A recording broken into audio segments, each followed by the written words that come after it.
Ayan, sahod na naman. Kakasahod lang natin, pero may sahod na ulit. Charot lang.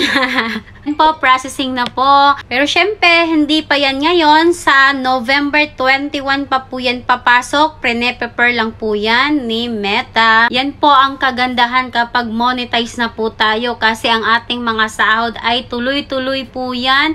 Monthly. Basta po nag-a-upload tayo ng ating mga reels. At wag po kayong mag-alala kung walang nagbibigay sa inyo ng star.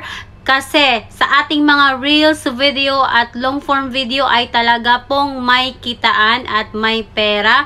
So pagpatuloy nyo lang, mag-upload lang po ng mag-upload para kumita at bilisan yung ma-monetize, guys. Sayang yung oras, yung panahon, yung buwan tumatakbo. Kaya manood ng mga tutorials na pwedeng makakatulong sa iyo para mapabilis ang iyong pag-monetize kung ano yung dapat mong gawin. Please share this video and huwag mong kalimutang mag-follow kung hindi ka pa naka-follow para updated ka po sa mga videong ipopost ko. Baka ito na yung kailangan mong mapanood.